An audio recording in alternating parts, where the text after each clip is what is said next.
Voltamos aos nossos estudos nas Sagradas Escrituras, no texto que temos escolhido em Apocalipse, capítulo 20, do verso 1 até o verso 10. Este nosso estudo já teve uma primeira parte, quando estivemos já considerando que o nosso objetivo, o nosso tema principal é os 1000 anos, por alguns chamado de milênio. E nós estudamos primeiramente este assunto com os 1000 anos e a prisão de Satanás. Fazendo uma leve, ligeira recordação, lembramos a palavra deste verso 1º e 2º, quando diz que um anjo desce e tem na sua mão uma grande cadeia e ele prende o dragão, a antiga serpente, amarra-o por 1000 anos, dizendo que é lançado no abismo, verso 3, até que seja solto, porque convém que seja solto por um pouco de tempo, mas ao encerrar os 1000 anos. Temos o estudo anterior. Nessa recordação somente lembramos as palavras de 2 Pedro, no capítulo 2, e também a palavra de Judas, quando ambos falam de forma categórica que há juízos de Deus já manifestos sobre a face da terra, exemplificado no dilúvio, em Sodoma e Gomorra, e assim outros mais, e entre esses juízos já manifestos, o próprio fato de Satanás ser lançado no abismo, colocado em cadeias de escuridão ou prisões de escuridão, sendo guardado até o dia do juízo. Aí tivemos a argumentação toda mostrando que os 1000 anos já estão correndo, porque começaram desde aquela época, quando Satanás, se levantando em oposição a Deus, divide o reino do céu, se assim pode-se dizer, mas separa, arrasta alguns para estabelecer o seu reino na banda do norte, dizendo: subirei às mais altas alturas, ou às mais altas nuvens, e serei igual ao Altíssimo. Mas já vem a sentença: subirás? Não, descerás ao mais profundo do abismo. Tanto que as cadeias a que se refere a palavra é a limitação, e a limitação principal é escuridão. Achando-se vivo, na verdade está morto. Pensando que enxerga, na verdade está cego. Por isso o seu nome, Príncipe das Trevas.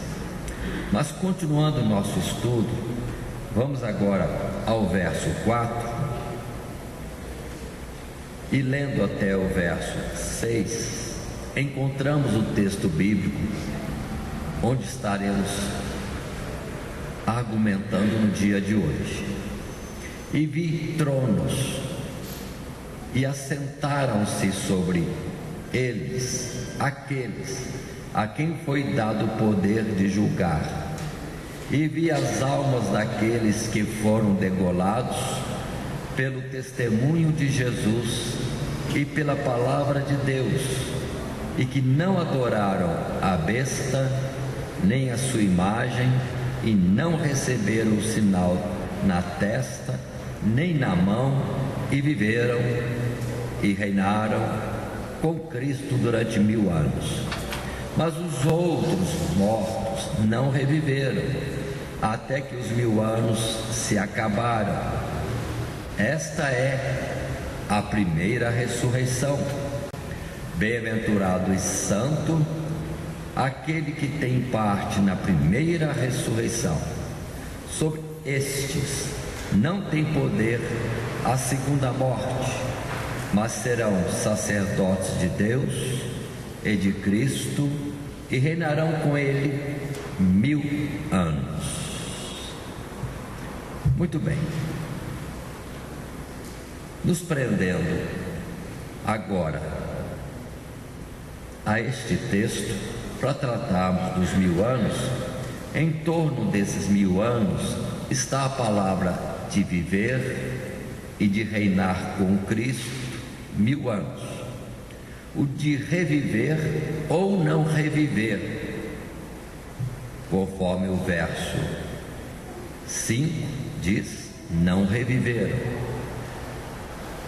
E o outro aspecto em torno desses 1000 anos é a chamada primeira ressurreição. Já temos argumentado, os 1000 anos já estão acontecendo, estão em curso já. Satanás já está preso, limitado em trevas, segundo o juízo de Deus, ao dizer que o príncipe deste mundo já está julgado. Mas agora observe que no tempo que Satanás está limitado, preso em trevas, há o juízo de Deus sobre a face da terra, porque a palavra diz: e vi tronos, e assentaram-se sobre eles aqueles a quem foi dado o poder de julgar. Muitos só pensam no juízo de Deus colocado à frente, no futuro, e esquece que o juízo de Deus é constante, em todo o tempo.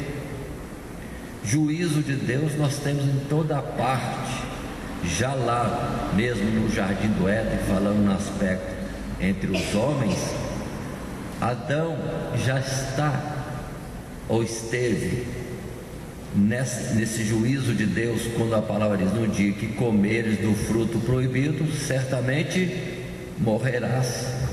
E a sequência, após a desobediência, vemos que Deus julgou a Adão, teve o julgamento também para a mulher, e teve a expressão do julgamento para a serpente.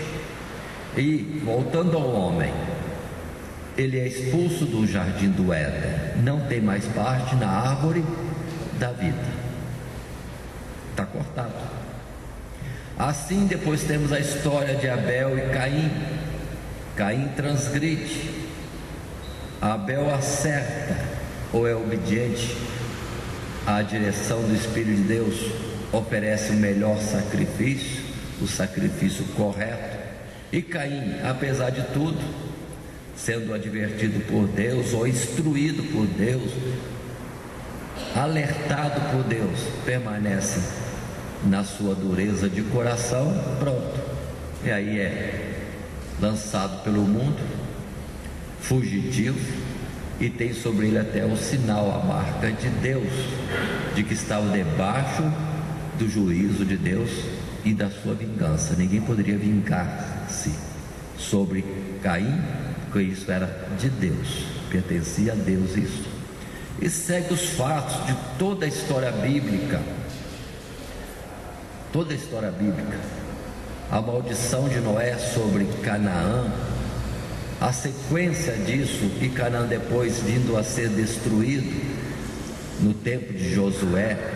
Vindo antes, vejamos que na vida de Abraão, de Isaac, há manifestações do juízo de Deus para com o rei do Egito, o rei dos filisteus, quando eles quiseram ter para si a Sarai, esposa de Abrão.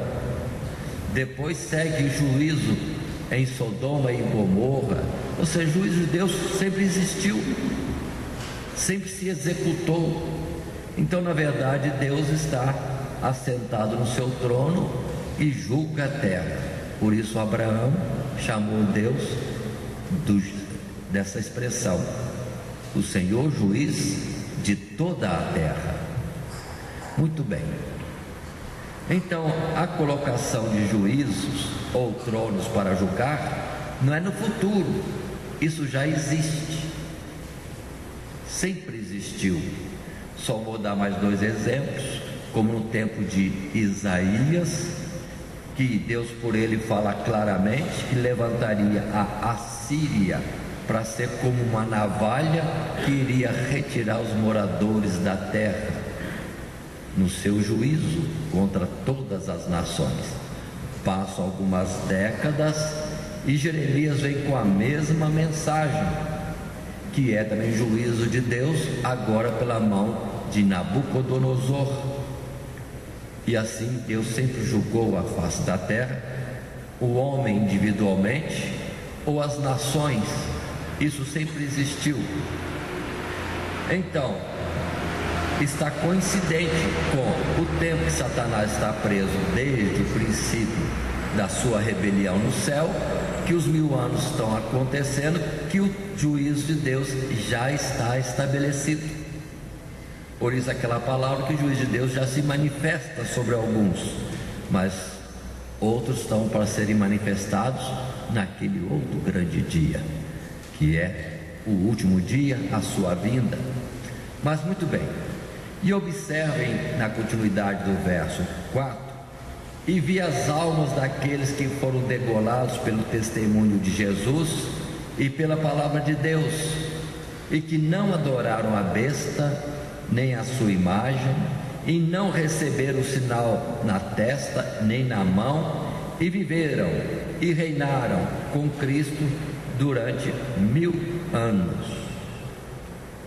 Muito bem,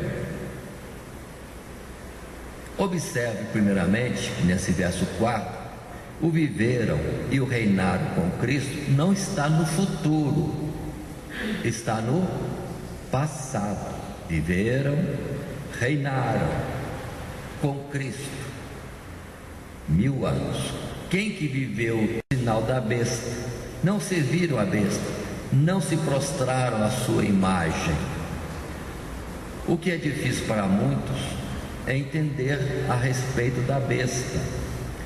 Na verdade, seria adequado um estudo muito mais longo, mas vamos deter umas poucas explicações sobre a besta e vamos nos prender mais no aspecto de reinar e viver com Cristo.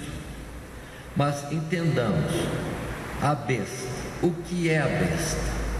De uma forma mais rápida, entendamos que a besta é o governo da terra, que em Apocalipse capítulo 17 nos é apresentado, falando sobre a besta.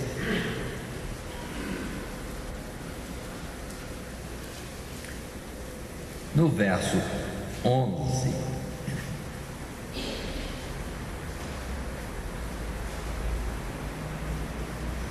e a besta que era e já não é ela também o 8º, e é do 7, e vai à perdição.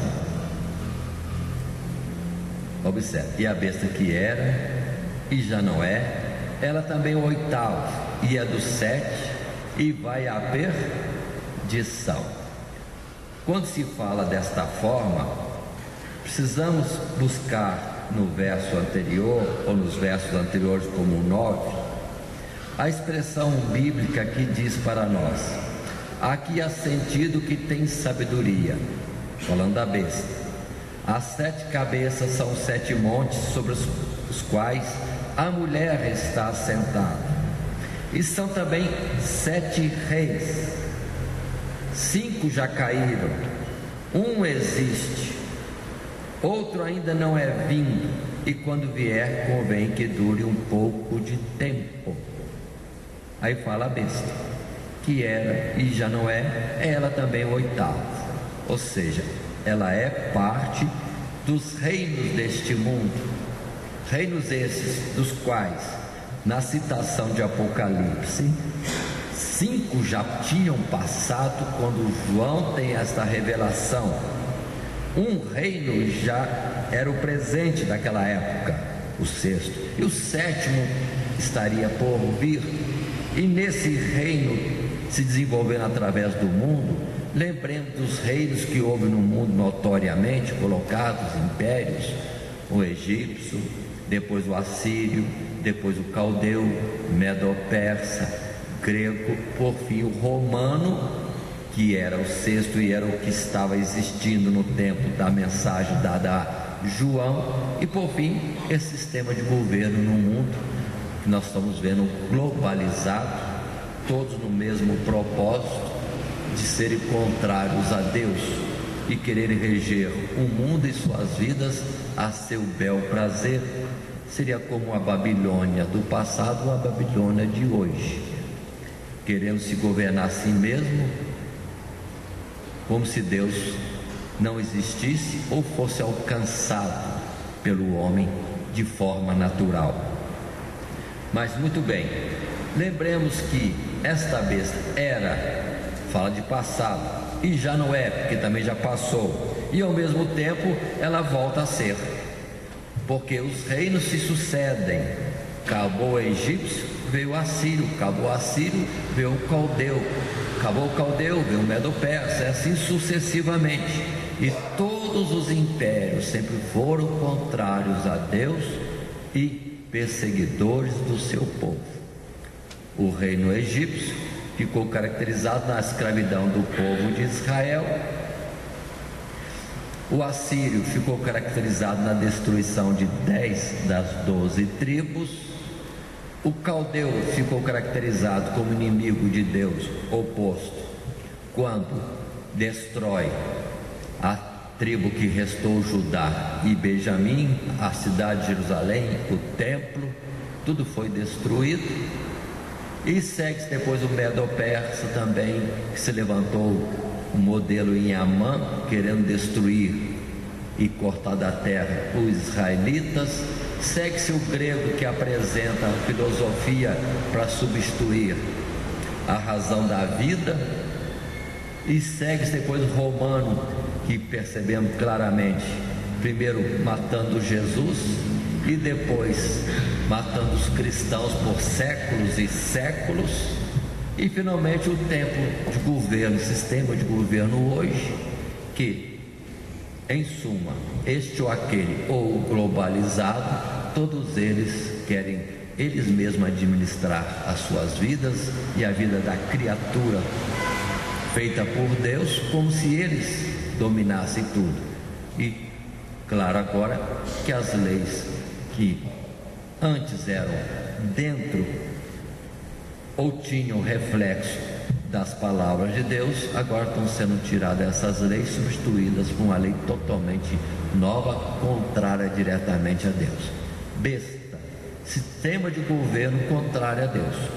Portanto, todos aqueles em todos os tempos, séculos e milênios, na nossa contagem, que não se deixaram dobrar ao domínio humano, mas ficaram debaixo do domínio de Deus, sujeitos primeiramente a Deus, foram perseguidos na face da terra. Mas estes, no seu tempo, viveram para Deus, viveram com Deus, e ainda que não foi notório assentado num trono, mas reinaram também com Deus.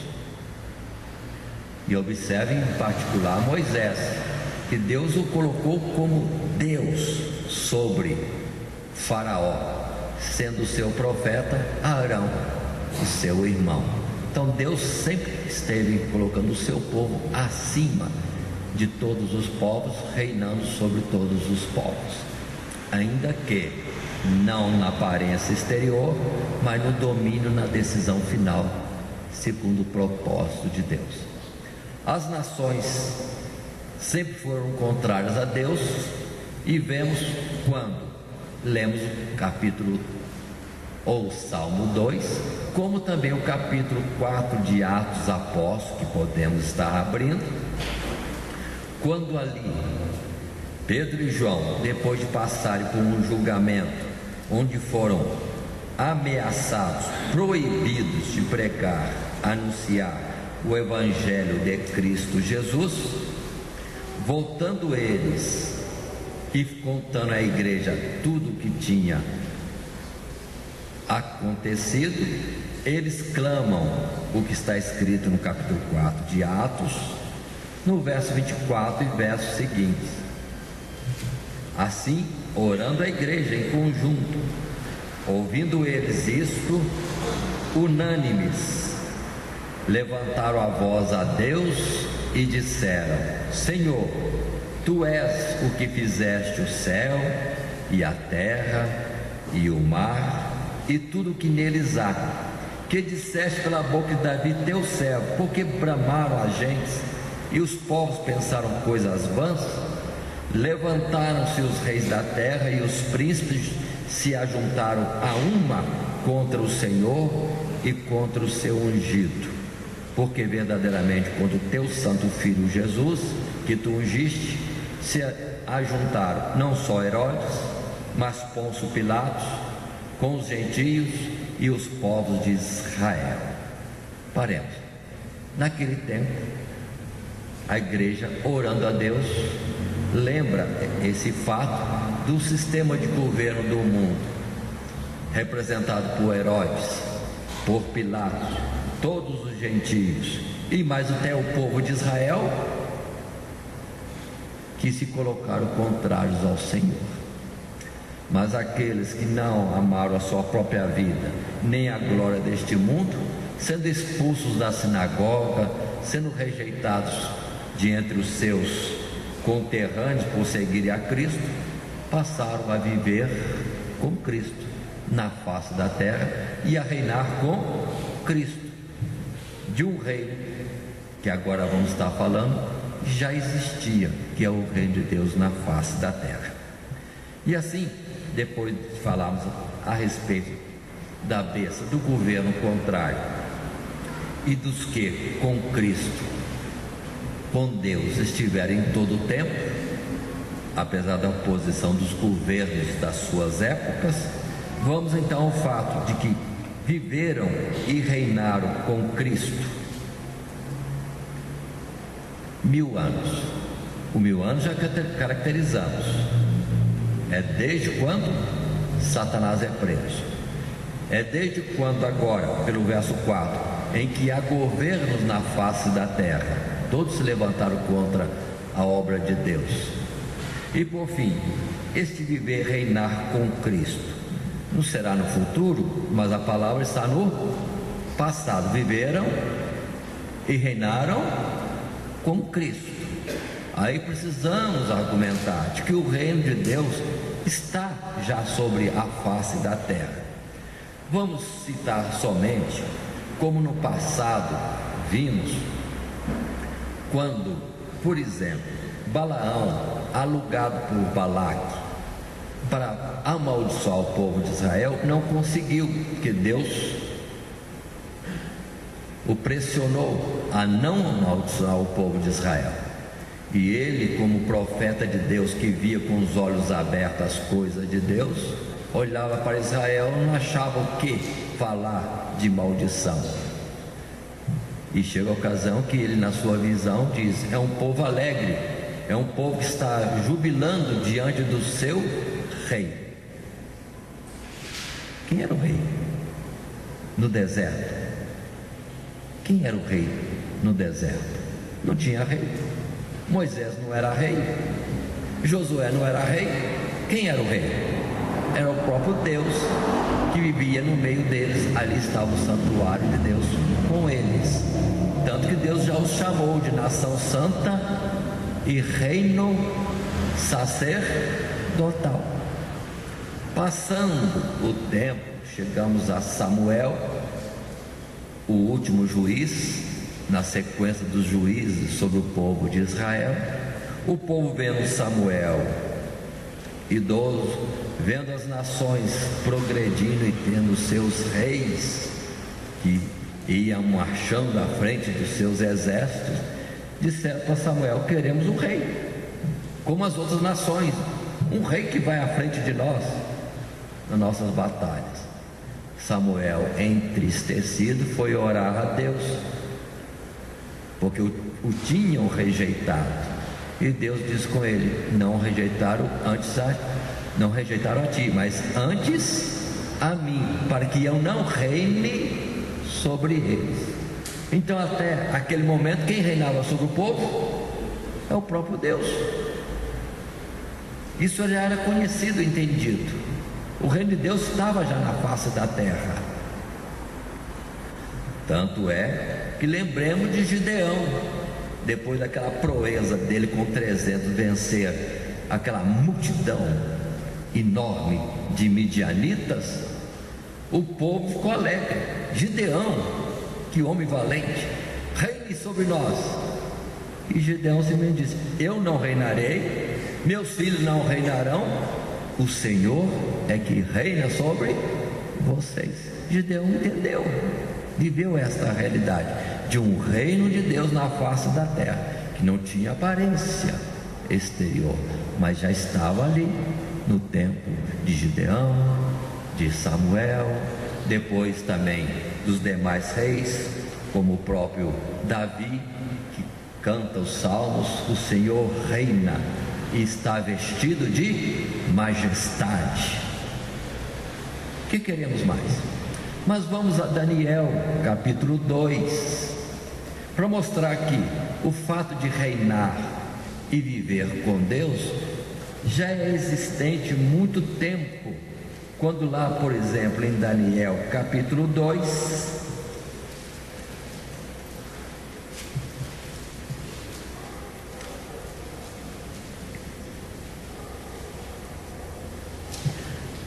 o verso 44, quando Nabucodonosor teve o sonho daquela estátua que representava a sucessão de reinos na face da terra, começando naquela visão, na cabeça de ouro que representava o reino caldeu, reino de Nabucodonosor. Daniel falou bem claro: tu és a cabeça de ouro. Mas no 44, verso 44 diz: nos dias desses reis, o Deus do céu levantará um reino que não será jamais destruído, e esse reino não passará a outro povo, e os esmiuçará e consumirá todos esses reinos, e será estabelecido para sempre. O reino de Deus já estava na face da terra, e Deus estava levantando este reino na face da terra. Já existia no tempo de Nabucodonosor.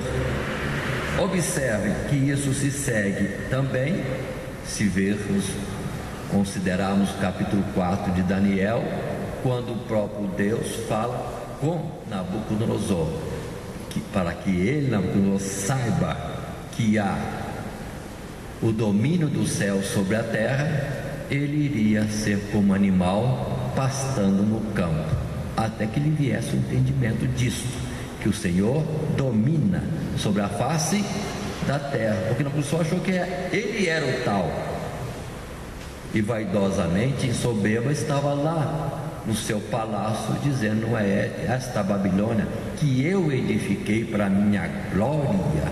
Pronto. Agora você vai ver quem é que domina, e que na verdade Nabucodonosor ali estava porque Deus o levantou e o colocou ali, e Deus mesmo abateria, e Deus mesmo o tornaria a levantar para ser rei, para ele saber quem é que domina sobre a face da terra. Muito bem, capítulo 4, Daniel. E agora Nabucodonosor falando, testificando que reconhecia o domínio de Deus sobre a face da terra. Mas chegando agora aos tempos do próprio Senhor Jesus, lembremos a mensagem de Mateus capítulo 4, verso 7.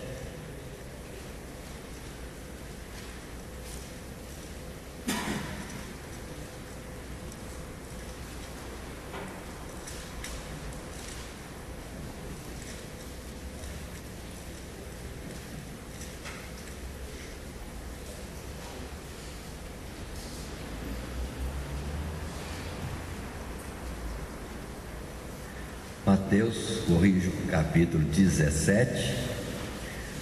Após Jesus ser batizado e sair no seu ministério, Passou por aquela oportunidade da tentação, sim. Mas logo depois Jesus vai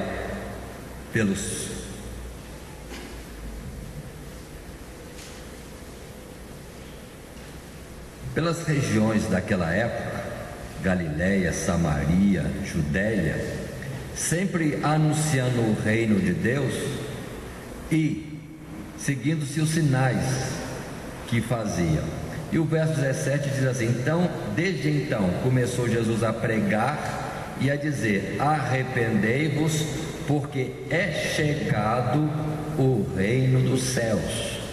Deus não diz que chegaria, mas que era chegado o reino dos céus. O que João Batista também já antes tinha dito: é chegado o reino dos céus. E quando alguns vieram a Jesus perguntando sobre o reino dos céus, quando se manifestaria, nós temos em Lucas a narrativa que nos mostra, no capítulo 17, verso 20 e 21, Jesus respondendo. Leia o verso 20: interrogado Jesus pelos fariseus sobre quando havia de vir o reino de Deus, respondeu-lhes e disse: o reino de Deus não vem com aparência exterior, nem dirão ele aqui ou ele ali, porque eis que o reino de Deus está entre vós. O reino de Deus está entre vós. Lembremos quando Jesus entrou em Jerusalém montado no jumentinho, cumpria-se a profecia de Zacarias: o teu rei chega a ti, manso e humilde, montado no jumentinho, filho de jumento. Então, ali estava o rei chegando para a capital, para o seu povo, de uma forma humilde. E todos diziam daquela forma: hosana nas alturas, bendito aquele que vem em nome do Senhor, bendito o filho de Davi. Davi. Mas quando quiseram repreender as crianças que isso diziam, ou o povo, na sua simplicidade, movido pelo Espírito, assim falava, Jesus foi questionado e pediram a ele para fazer o povo calar. Jesus disse que da boca das crianças sairia o perfeito louvor. Sairia o perfeito louvor. Então era o rei chegando e sendo aclamado por aqueles que eram humildes de coração. Na sequência natural, lembremos que Jesus, nas suas pregações, muitas e de várias formas, apresentou o reino de Deus, como já entre nós aqui, ao dizer: o reino de Deus é semelhante. Aí pronto, e começa as muitas semelhanças. Vem a parábola das bodas, vem das 10 virgens, vem do fermento lançado na massa, vem do trigo e do joio, o semeador, mostrando um ato presente. O evangelho sendo pregado ao mundo, era o reino de Deus, em particular no trigo, a palavra do trigo e do joio. O que é o trigo?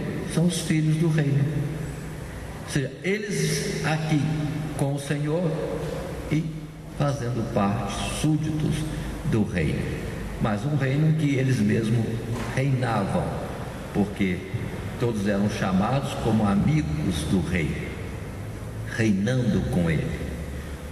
Mas continuemos nessas expressões, abrindo a palavra em Marcos capítulo 9, verso 1.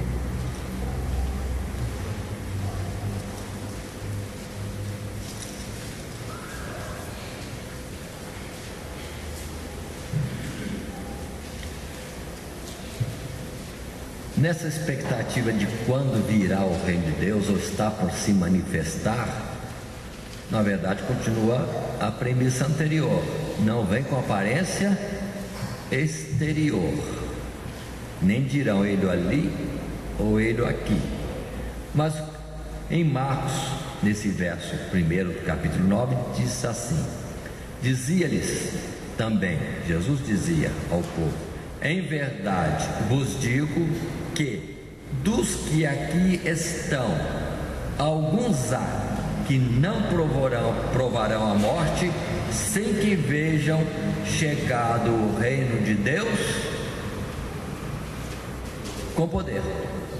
Então, há cerca de 2000 anos atrás, quando Jesus estava entre o povo, ele mesmo disse: dos que estão aqui, muitos verão o reino de Deus com o seu poder. Mas qual o reino de Deus? Era justamente aquela liberdade, aquele poder, aquela alegria dada por Deus aos seus discípulos, aos apóstolos, ao povo cristão, que muitos chamam de igreja primitiva, e saíam alegres e pregando o evangelho e cheios da graça e de poder, seguindo a eles a sua palavra, sinais e maravilhas, prodígios e etc. Era o reino de Deus com poder na face da terra. E lembremos que quando Jesus se manifestou, já era a plenitude dos tempos, conforme colocado por Paulo em Gálatas capítulo 4. Então, o reino de Deus, aqueles que aceitam Jesus já estão reinando e vivendo com Deus. Lembrando a expressão clara de João, agora consideremos isso: viver com Cristo, não só reinar. Quando abrimos João capítulo 5,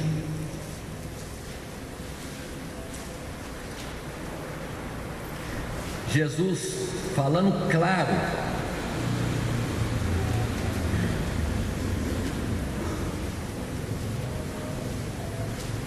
em público,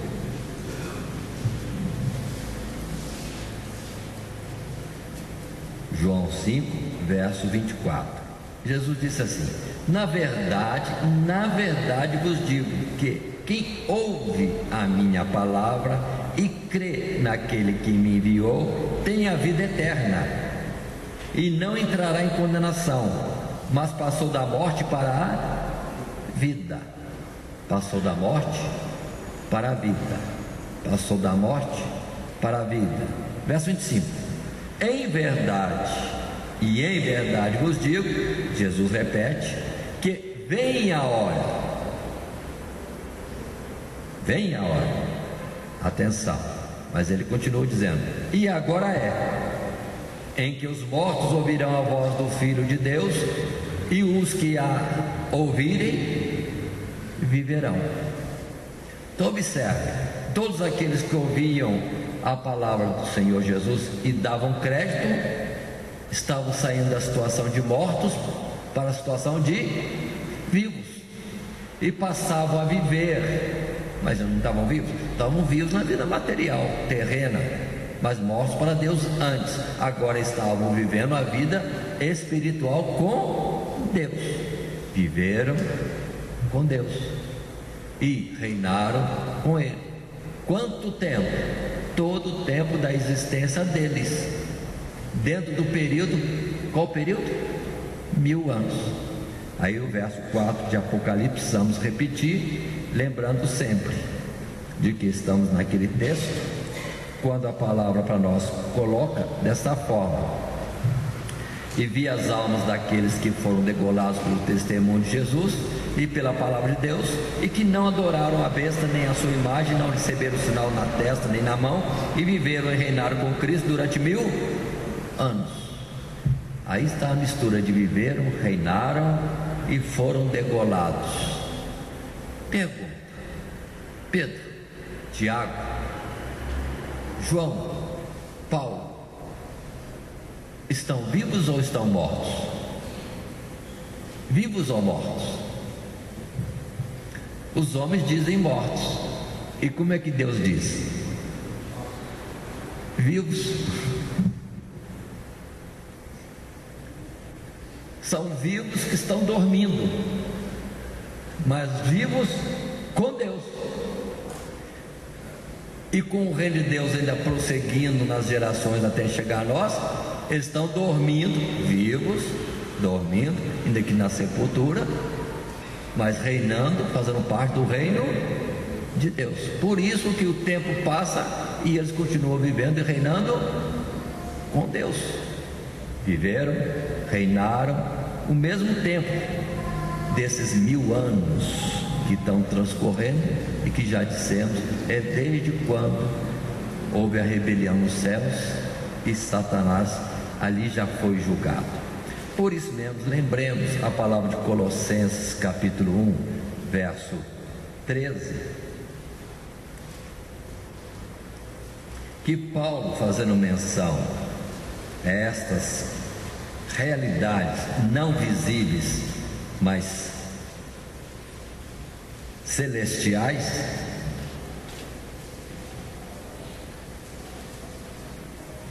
verso 13 do capítulo 1 de Colossenses, quando diz, Paulo falando, ele nos tirou da potestade das trevas e nos transportou para o reino do Filho do seu amor. Todos aqueles que aceitaram Jesus no passado ou aceitam hoje, estão saindo de onde mesmo? Da potestade das trevas. Estão sendo levados para onde? E colocados no reino do Filho do seu amor. Todo cristão sincero, verdadeiro, hoje já reina com Cristo, além de ter vida com Ele. Esse é o sentido da palavra. Por isso viveram e reinaram com Cristo. Mas nós que estamos aqui, se estivermos verdadeiramente em Cristo, estamos vivendo com Cristo, estamos reinando com Cristo. Mas que reino? É o celestial e não é o material. Ainda que apareça muitas vezes que o reino material tem domínio sobre nós, mas não sabem eles que, por ordem, o reino celestial é superior sempre. Sempre. Por isso que já Neemias naquele tempo, estou culpado de uma grande obra e não posso descer. Por isso que um grande evangelista sendo convidado para ser candidato a presidente do seu país e diz, não posso me rebaixar, representa o reino de Deus. Agora vou entrar numa disputa para ser presidente ou rei entre os homens? É incorreto. Então observe bem a magnitude dessas coisas para podermos compreender. Mas continuando um pouco mais, reafirmando e firmando sempre esta colocação de que quem está em Cristo Jesus, quem aceitou Jesus, vive com Ele e reina com Ele, estamos com a palavra em Hebreus capítulo 12, o verso 28, quando diz para nós também: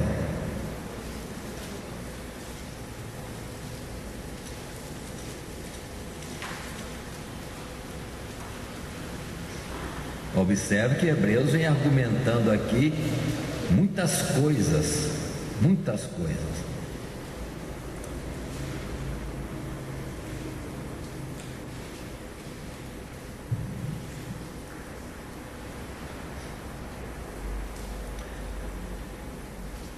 Eu citei o verso 28. Leiamos. Pelo que, tendo recebido um reino que não pode ser abalado, retenhamos a graça pela qual servamos a Deus agradavelmente, com reverência e piedade. Observe que o escritor do livro aos Hebreus, ele diz bem claro que nós já temos recebido um reino que não pode ser abalado, pelo que retenhamos a graça pela qual servamos a Deus agradavelmente, com reverência e piedade. Mas como que ele diz mesmo? Que nós já temos recebido um reino. Ele escreveu a homens que leriam a sua carta, ou que agora leem a sua carta, e que estão enquadrados no mesmo fato, do que também está escrito nesse mesmo capítulo, um pouco antes, no verso 22, quando diz: mas chegastes ao monte Sião, à cidade do Deus vivo, a Jerusalém celestial e aos muitos milhares de anjos. Onde que estamos?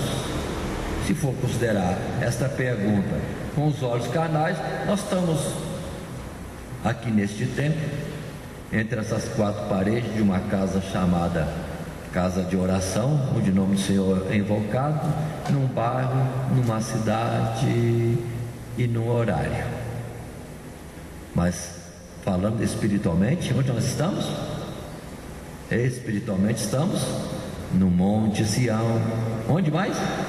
A cidade do Deus vivo, a Jerusalém celestial, e rodeado de muitos milhares de anjos. Essa é a realidade espiritual entre nós. Portanto, compreendamos esse fato. Reinamos com Cristo, vivemos com Cristo. É a realidade espiritual do momento de todo o povo de Deus, quando se de fato vive para Ele. Aí vem a palavra de Apocalipse, capítulo 1, que é João evangelista escrevendo.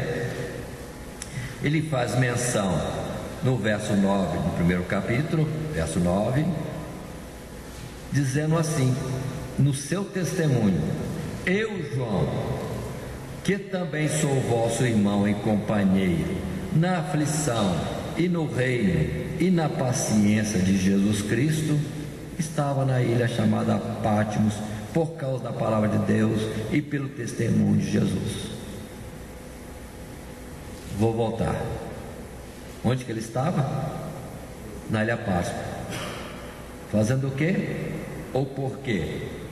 Por causa da palavra de Deus, do testemunho de Jesus Cristo. Por causa do testemunho de Jesus Cristo, estava ele lá.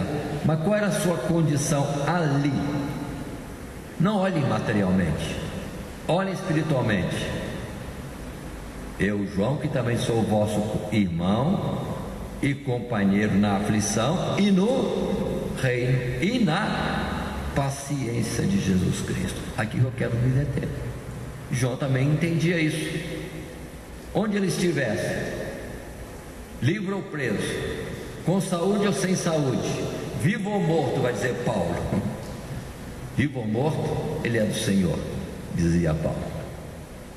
Aquele que é do Senhor reina com ele. Por isso João já dizia: eu sou companheiro de vocês no reino, na aflição. Se só estivesse escrito na aflição, a gente compreenderia logo. João passou muita aflição, muita perseguição, nós também. Mas vamos entender que João já entendia que estava já fazendo parte do reino de Deus, e nós também. E é esta palavra que em 2 Timóteo Paulo diz: se nós sofremos com ele também reinaremos. Essa é a palavra clara que Paulo dizia. Estamos sofrendo, estamos em aflição. Paulo e João dizem a mesma coisa, mas complemento: na aflição e no reino. Na aflição e no reino. Então já reinamos com Cristo, vivemos com Cristo. Que período? Esse período do mesmo 1000 anos contados desde a queda de Satanás, segundo Isaías 14 descreveu para nós. Avancemos um pouco mais. Versículo 6 também, né, pastor? É pedido o verso 6, então vamos ler o verso 6 também. E nos fez reis e sacerdotes para Deus, muito bem, e para seu Pai, a Ele glória e poder para todos sempre. O que está sendo dito mesmo no verso 6? Mesma coisa.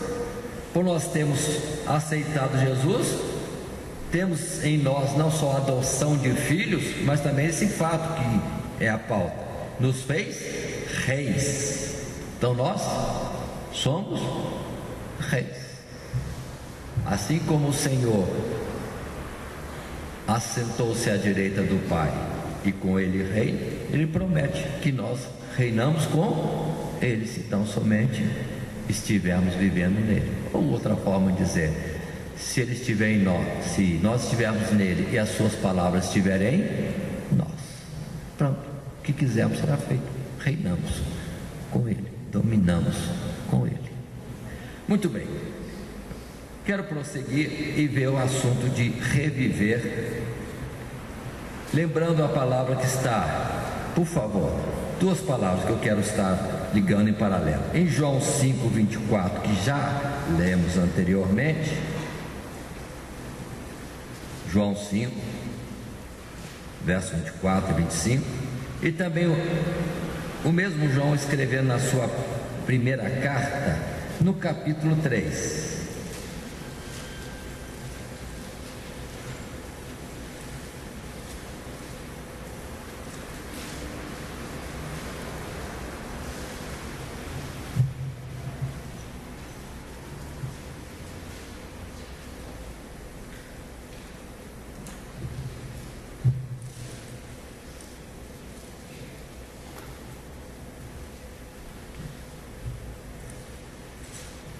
Que lemos anteriormente.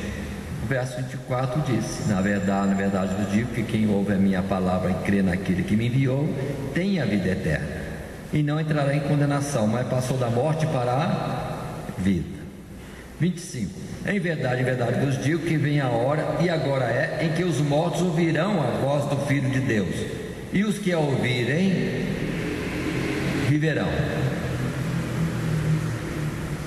O Evangelho, Jesus disse há 2000 anos atrás, é a pregação para mortos. Mas se o morto, ouvindo a palavra de Deus, crê no Senhor Jesus, vive, passa da morte para a vida. Agora pergunta: e o morto que ouve o Evangelho, a pregação do Evangelho, e não aceita Jesus, continua morto. Continua morto. Agora compare isso com João escrevendo na sua primeira carta, capítulo 3, e o verso 14. Diz ele: nós sabemos que passamos da morte para a vida, porque amamos os irmãos. Quem não ama seu irmão permanece na morte. Entendamos esse jogo de palavras para concluirmos. Nós passamos da morte para a vida, porque aceitamos. Mas aquele que não ama o seu irmão permanece na morte. Isso que precisamos compreender, o que acontece de forma espiritual. O mundo inteiro é de morte, é de mortos. Mas chegando ao Evangelho, pronto, aquele que der crédito, vive. O que não der crédito, continua morto. Durante o mesmo tempo da existência humana. Ou seja, a pregação do Evangelho dando oportunidade de vir a vida ou continuar morto. Se vir a vida, tem a eternidade pela frente. Essa é a realidade das coisas de Deus. Por isso vão compreender, abrindo de novo o Apocalipse, o nosso texto, quando disse ali no verso 5: mas os outros mortos não reviveram, até que os 1000 anos se acabaram. Paremos aqui um pouco. O mesmo tempo que alguns dizem dispensação da graça, é dentro dos 1000 anos em que é dada ao homem a oportunidade de ouvir o Evangelho e, se crer, viver. Mas se ouve o Evangelho, não crer, permanece morto. Quanto tempo? É todo o tempo da chamada dispensação da graça. Por isso que Paulo, já em Coríntios, vai dizer: eis aqui hoje o dia aceitável, eis aqui hoje o dia da salvação. É todo o tempo aberto ao ser humano para vir ao conhecimento de Deus e ser salvo. Que na verdade não é só do Evangelho de Cristo Jesus para cá. Vamos voltar lá atrás, é lá, desde lá atrás. Falando em Adão, até Adão está dentro do propósito de ser salvo ou não ser salvo. Abel e Caim estiveram dentro da mesma oportunidade de serem salvos ou não serem salvos. Ou seja, a dispensação da graça, na verdade, é desde, meu Deus, antes da fundação do mundo. A gente coloca só de Jesus para cá. Em Jesus cumpria-se todo o propósito, revelava-se os mistérios de Deus já anunciados. desde o tempo mais antigo. Assim, observe, verso 5: mas os outros mortos não reviveram, até que os 1000 anos se acabaram. Enquanto aos mortos que ouviram o Evangelho creram, viveram e reinaram 1000 anos. Ou seja, desde as gerações mais antigas, quem aceitou Jesus, ainda que pareça aos olhos dos homens que estão mortos, para Deus estão vivos, vivos com Deus e reinando com Deus. E os que são mais antigos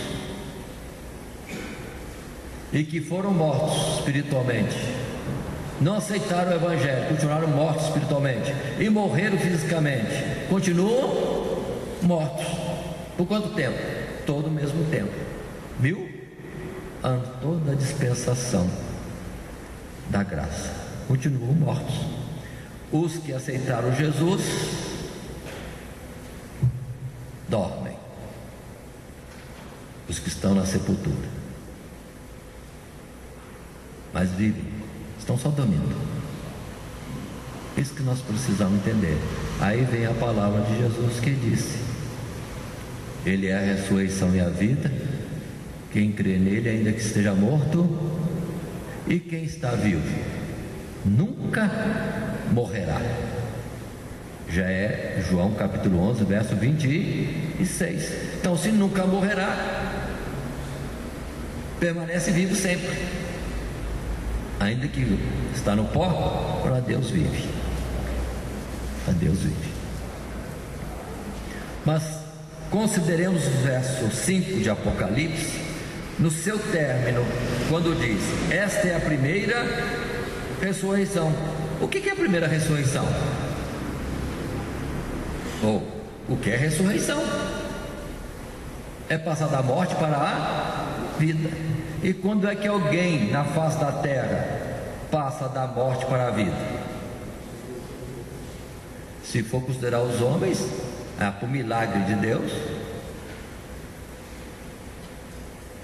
No caso do filho da sunamita, no caso também de Jesus ressuscitando muitos, como o filho da viúva de Naim, ou de Dorcas, ou quantos mais?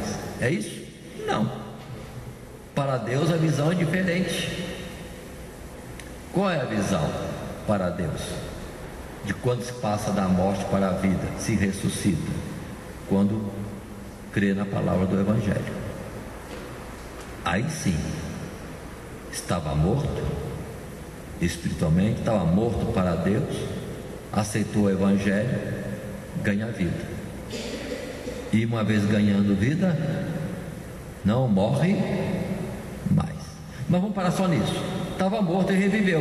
Se estava morto e reviveu, todo aquele que aceitou Jesus já experimentou a ressurreição. E teve uma outra antes? Não, então essa é e é definitivo, porque nunca mais vai morrer. Por isso que a palavra fala primeira ressurreição e nunca fala de uma segunda ressurreição, porque para Deus, quem aceitou Ele, quem anda com Ele, está vivo e nunca morrerá. Então nunca haverá uma segunda ressurreição. Aí precisamos ver outros versos mais, para nos falar, nos afirmar com mais cuidado isso que estamos considerando. Vamos ver, por exemplo, em Efésios capítulo 2, tão claro em Efésios capítulo 2, o bom de Efésios capítulo 2, que usa vários sinônimos, que não nos deixa fugir dessa verdade.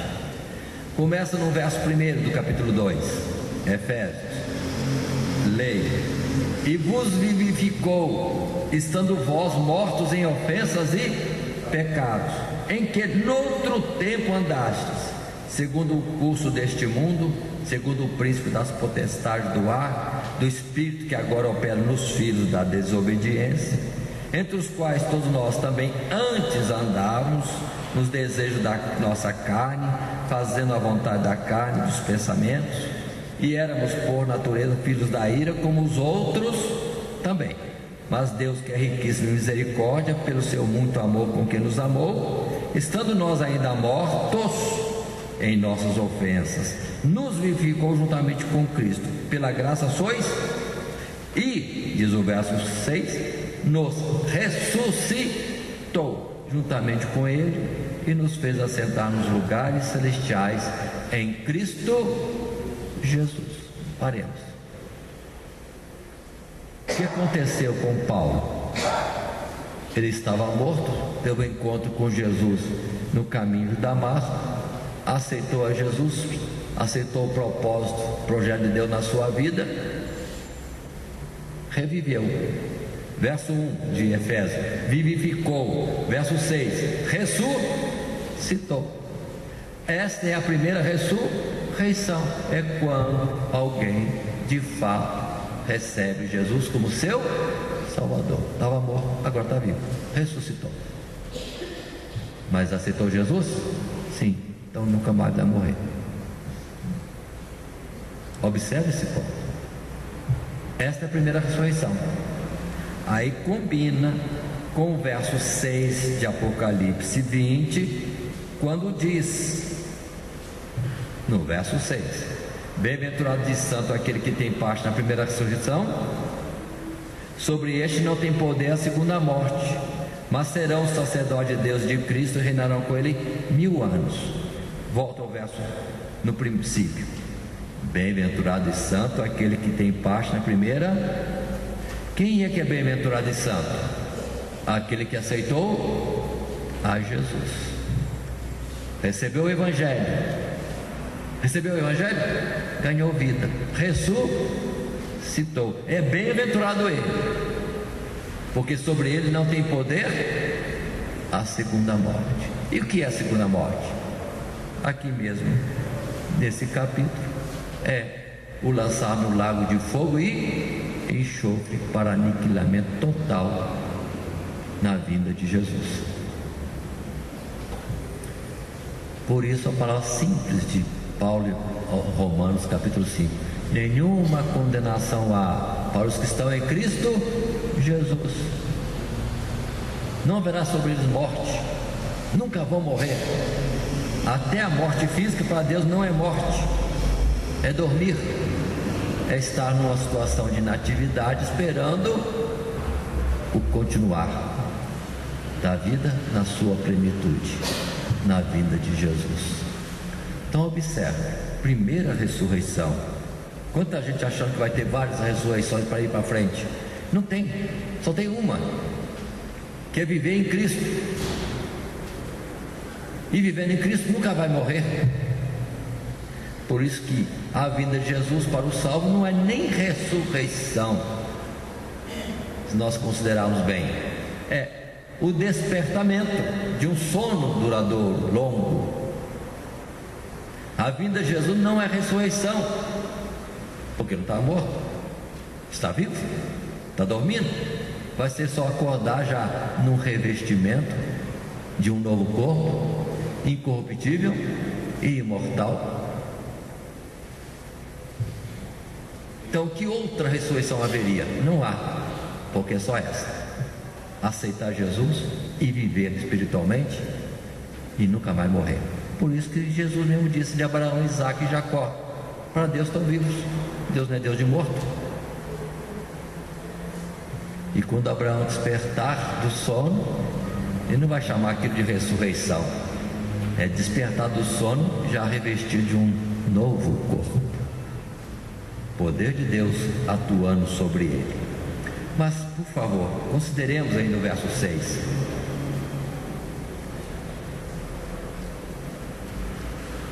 Quem aceita Jesus, vive e reina com ele 1000 anos. Quem não aceita Jesus, permanece morto 1000 anos. Mas quem aceitou Jesus, vive com ele 1000 anos, reina com ele 1000 anos. Mas por favor, atentemos ao final do verso 6. Bem-aventurado e santo, diz o início do verso, aquele que tem parte na primeira ressurreição. E o final diz o quê? Serão sacerdotes de Deus e de Cristo, e reinarão com ele 1000 anos. Agora já não está no passado, está no futuro. Se alguém está tratando de 1000 anos, milênio, como se fosse um, precisa considerar que são 2. São 2000 anos. 1000 anos do tempo da dispensação da graça, em que ao homem é dada a oportunidade de ouvir o Evangelho e viver, para nunca mais morrer. Esta é a primeira ressurreição. Agora o morto que ouve e não se chega ao Senhor, continua morto no mesmo período das oportunidades. Mas chegando um tempo, os 1000 anos vai acabar e vai abrir-se outro tempo, que é para frente, de reinar e viver com Cristo. Observe o futuro. No futuro viverão, reinarão com Cristo 1000 anos. É a eternidade. São 2000 anos. Se um deu tanta coisa, imagina agora 2. São períodos. O período da oportunidade de salvação, mas Jesus diz: a porta vai fechar, cessa-se os 1000 anos, acaba o tempo da salvação, o dia aceitável, fecha-se a porta. Quem viveu com Cristo, bem-aventurado, vai continuar vivendo e reinando eternamente. Mas os mortos não vão continuar mortos. Haverá a segunda morte, o aniquilamento total, ao serem lançados no lago de fogo e enxofre. Esta é a segunda morte. Assim consideremos, dentro do nosso estudo dos 1000 anos, primeiro falamos na lição do dia anterior, 1000 anos contados desde quando Satanás teve a sua queda, e vai terminar quando a dispensação da graça encerrar, o que combina os termos que lemos hoje, do verso 4 a 6, de que 1000 anos transcorrem em que o Evangelho é pregado ao mundo, aos que aceitam e passam a viver, os que não aceitam e continuam mortos, e o juízo de Deus se estabelece sobre cada um. Mas essa situação vai ficar até a vinda de Cristo Jesus, quando há a ressurreição, o juízo final, a manifestação do Senhor em glória. Aí os 1000 anos acabam, acabou toda a oportunidade de salvação. Quem foi salvo, quem não foi salvo está perdido mesmo. Aí termina os 1000 anos, primeiro 1000 anos. Mas quem é com Cristo entra para o gozo do seu Senhor, para viver com Ele para sempre. O que aqui figuradamente fala 1000 anos.